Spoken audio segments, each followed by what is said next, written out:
Benvingudes i benvinguts al 8è vídeo d'aquest curs ChatGPT, oportunitat i repte per a la docència. I ara què fem? Soc en Marc Alier i aquest és un curs de l'IC de la UPC. Bé, aquest vídeo l'he titulat ChatGPT a dintre de l'aula i com que no tinc experiència, perquè pràcticament ningú en té, perquè hem tingut les aules tancades aquest darrer mes, perquè estem entre quadrimestres, doncs he trobat un article que em va enviar el professor Javier Mora del CIMNE, un article que parla, doncs això és una experiència ben curta, de 5 dies a classe amb ChatGPT. Es tracta d'un curs avançat donat pel professor Juan Andrés Guerrero Sade al Apple Rovich Institute, que és un institut en el que donen informàtica i en aquest cas dona un curs molt avançat d'enginyeria inversa de malware, és a dir, o sigui, fan enginyeria inversa de virus, se'ls llegeixen en llenguatge màquina i ha de ser un curs dur d'aquests de veritat.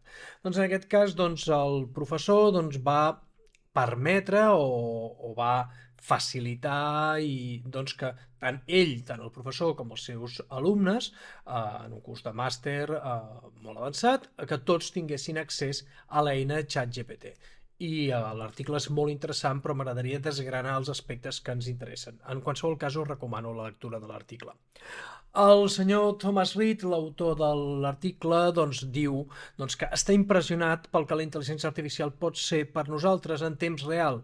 I ho dic com algú que ha estat un escèptic acèrrim del hype de la IA durant molts anys. Tingueu en compte que no he dit probablement transformar, sinó que transformarà l'educació superior. La idea interessant d'això que diu, a part que tinc la traducció del ChatGPT, és el tema de en temps real. No és el cas d'ús que hem estat tots pensant de l'alumne a casa seva enmig d'una habitació fosca fent servir ChatGPT per fer trampes, per fer una pràctica, sinó és l'alumne i el professor en una aula on estem fent coses, que tenim accés a EduROM, tenim els portàtils, tenim els mòbils, tenim tots, i mentre el professor està explicant o estem fent alguna pràctica a classe, tenim ChatGPT a classe.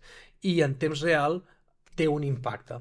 Quines són les coses que observa en tan sols 5 dies el Thomas Reed? Doncs la primera, la màquina filtra les preguntes mundanes. O sigui, que les preguntes estúpides, en comptes de fer-les a classe, i diu que sí que hi ha preguntes estúpides, sempre diem no hi ha preguntes estúpides, perquè volem que ens preguntin coses, però almenys diu que hi ha preguntes on la resposta és completament òbvia per qualsevol que sap només una mica sobre l'assignatura, algú que s'ha llegit els apunts i la bibliografia del que s'estava esperat per tenir classe. I això doncs no s'han de fer aquestes preguntes.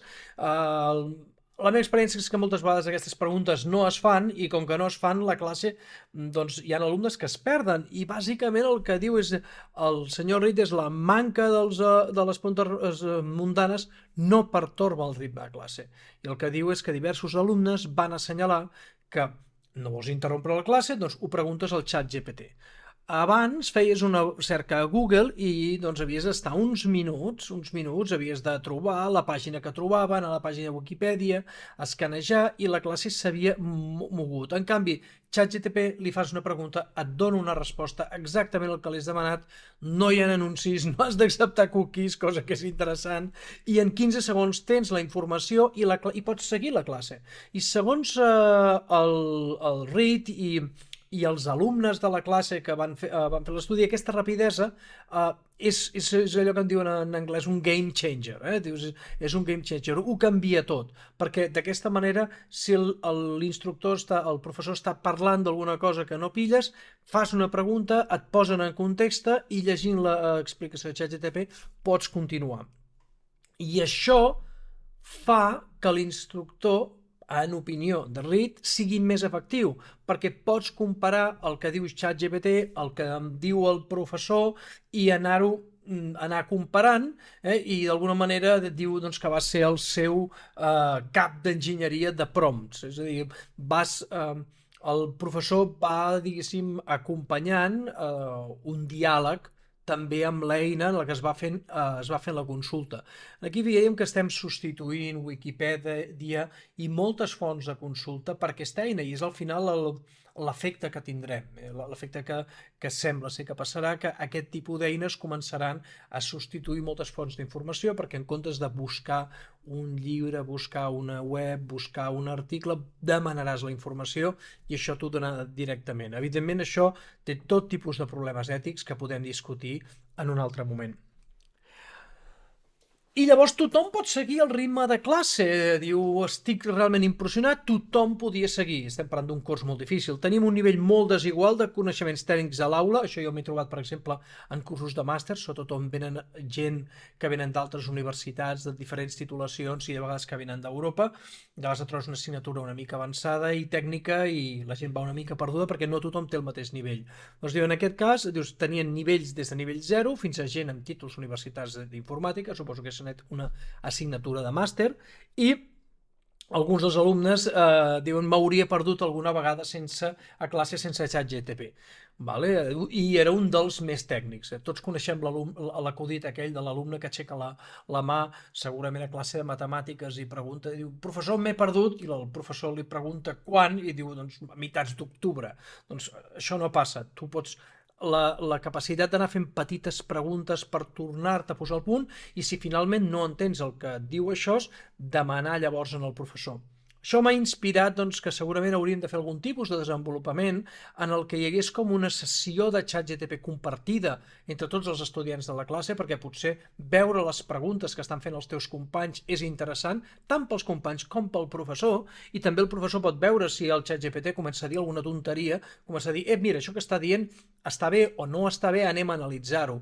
I és un instrument doncs, per, diguéssim, tindre més amplada de banda bidireccional amb la conversació amb els estudiants. El que sí que representa un problema és perquè el professor de cop i volta es troba amb una altra font d'autoritat a dintre de l'aula, però això és una cosa que ja ens vam trobar quan va aparèixer la Wi-Fi a l'EduRoam en el campus amb accés directe a Wikipedia i a qualsevol font d'informació. En qualsevol moment, qualsevol alumne pot fer una query a Google, anar a buscar un article, buscar un llibre i intentar o trobar una contradicció amb el que està dient el professor. Això ja ho sabem fer, ja ho sabem gestionar. Vale? Sempre podem dir que prohibim fer-ho, però és una cosa que ja ens trobem. Doncs ara podem aprofitar-ho a favor nostre. Els alumnes diuen que, a més, ChatGPT els ajuda a navegar eines tecnològiques.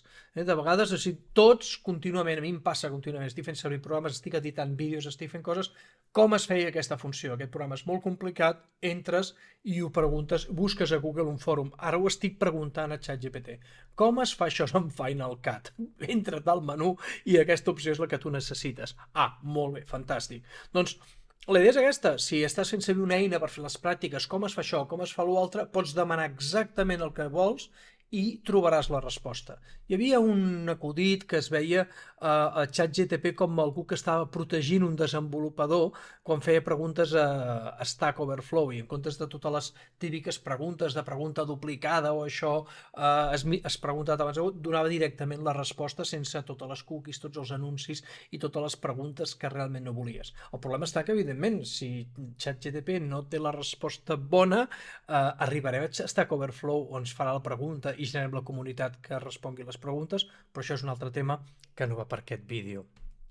Finalment, un exemple de les coses que estaven preguntant, coses excepcionalment tècniques, estan preguntant donant codi en ensamblador en el ChatGPT i l'ensamblador ens està dient coses. Això és una eina molt tècnica que hi ha moltíssima informació aquí dintre i a part de poder lidiar amb l'amenaça, que és el tema principal de la sessió síncrona, en la que, per veure, jo tinc aquesta activitat, aquesta cosa, és dir, comencem a pensar en això amb un instrument. Recordeu, en el títol del curs no és només repte per l'educació, és una oportunitat. Tots podem ser més productius i els nostres alumnes poden ser més productius i poden aprendre més de pressa. I a més aquest tipus d'eines serà una eina que tindrà el seu lloc de treball. Per tant, hauríem de considerar que fer servir de forma correcta ha de ser com una de les competències que hem d'incorporar a les nostres assignatures. I continuarem al proper vídeo.